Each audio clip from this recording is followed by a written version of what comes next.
Bapak dan Ibu jamaah yang dimuliakan Allah Subhanahu wa taala.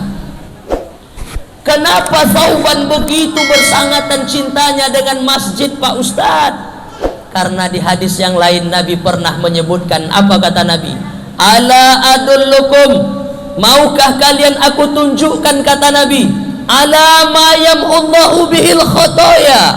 Ada amal yang kalau amal itu dikerjakan, khotoya, gugur dosa-dosa kita. Tidak hanya cukup menggugurkan dosa, wa yarfa' bihi darajat, dan akan mengangkat derajat.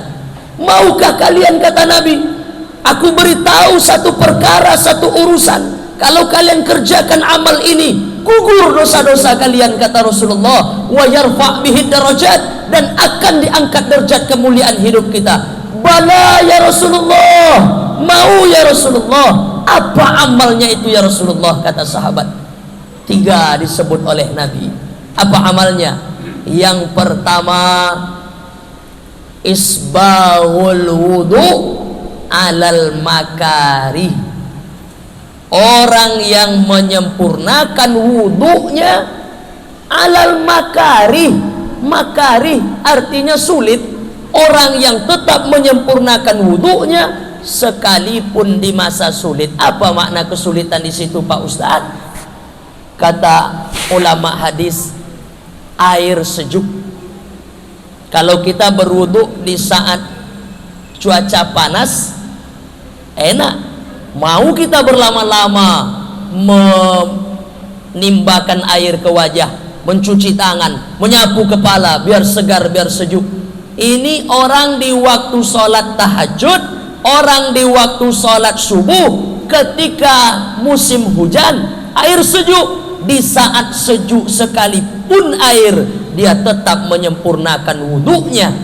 Amal ini, kata Nabi, alal makari, menggugurkan dosa-dosa, wa yarfa' bihi darajat, mengangkat derajat. 1. Yang kedua, apa amal yang kalau dikerjakan gugur dosa-dosa kalian, kata Rasulullah, dan Allah angkat derajat kemuliaan hidup? Yang kedua, wantizarus shalah ba'da shalah. Orang yang menanti sholat setelah sholat. Belajar lagi kita dengan ayah-ayah kita ini, belajar lagi kita dengan bapak-bapak kita ini. Mereka setelah sholat subuh taklim, ngaji, baca Quran, masuk waktu zuhur, dinanti lagi waktu asar, dinanti lagi waktu maghrib, dinanti lagi waktu isya. Ini makna pertama. Kalau memang bisa agak-agaknya menanti sholat itu di masjid, kita nanti sholat itu. Tapi kalau ada aktivitas kita, ibu-ibu mesti ngantar anak sekolah, bapak-bapak mesti buka tokonya, ada juga yang pergi ke kantornya, silakan. Apa makna wantizarus sholah ba'da sholah? Menanti sholat setelah sholat, hatinya rindu dengan sholat berikutnya. Begitu azan zuhur berkumandang, Allahu Akbar, Allahu Akbar, senyum dia, alhamdulillah, sholat lagi. Yang ada sekarang gimana? Lepas dia sholat zuhur, berkumandang pula jam 3 lewat sedikit azan asar, Allahu Akbar, Allahu Akbar. Cepat kali waktu ini rasanya. Baru tadi baru sholat zuhur, jengkel, marah. Nah, itu enggak menanti sholat hatinya.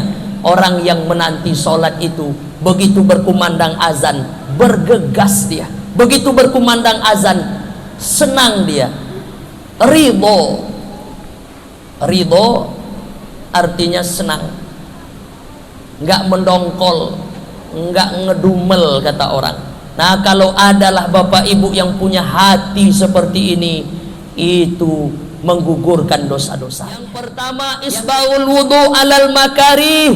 Yang kedua, wantizarus shalah ba'da shalah. Yang ketiga, wa kathratul khuta' ilal masajid. Orang yang memperbanyak langkah kakinya ke masjid. Ayah-ayah kita ini kalah lagi kita. Kenapa? Mereka pindah dari satu masjid ke masjid yang lain. Wantizarus shalah ba'da shalah sudah, isbaul wudu alal makari sudah, apalagi yang ketiga, sempurna sudah. Wa kasratul khuta ilal masajid, banyak melangkahkan kaki ke masjid. Maka siapa yang paling jauh rumahnya dari Darussalam malam hari ini, paling banyak dosanya digugurkan Allah, paling tinggi derajat kemuliaan hidupnya Allah angkat. Ada satu kaum di zaman Nabi datang menghadap Rasulullah, ya Rasulullah, kasih kami sebidang tanah di sini ya Rasulullah. Maksudnya dekat masjid Nabi. Kami mau jual kampung kami, tanah kami yang nun jauh di sana. Kenapa kata Nabi? Jauh kami ke masjid engkau ni ya Rasulullah. Maka kami nak jual kampung kami, tanah kami yang di sana. Kami mau beli tanah dekat masjid ini. Kata Nabi, jangan kalian jual. Kenapa? Satu kaki melangkah gugur dosa, kaki kedua melangkah naik derajat. Ibu-ibu ada sempat ngitung langkah kaki tadi sampai di Darussalam? Enggak sempat. Pulang dari sini tolong dihitung ya. Berapa kali itu kaki melangkah. Naik motor Pak Ustaz, hitunglah putaran rodanya itu.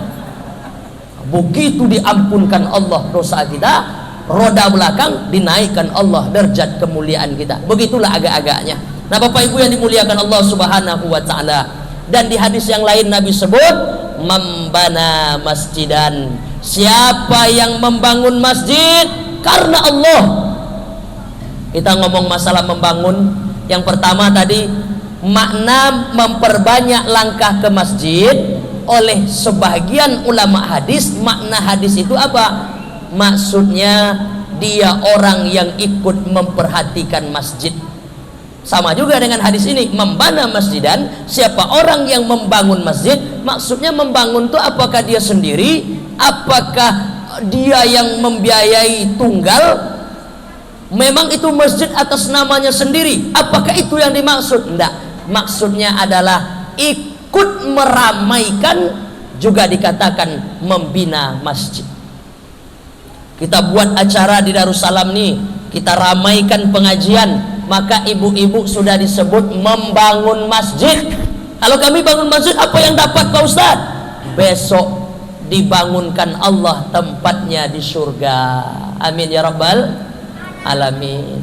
Ada orang hari ini belum punya rumah dia. Ada orang hari ini masih angan-angan saja dia mau beli rumah di Batam ini, belum dapat sampai sekarang. Tapi di surga rumahnya sedang dibangunkan oleh Allah. Ibu mau rumah di dunia apa rumah di surga? Dua-duanya. Itu jawaban yang cerdas ya.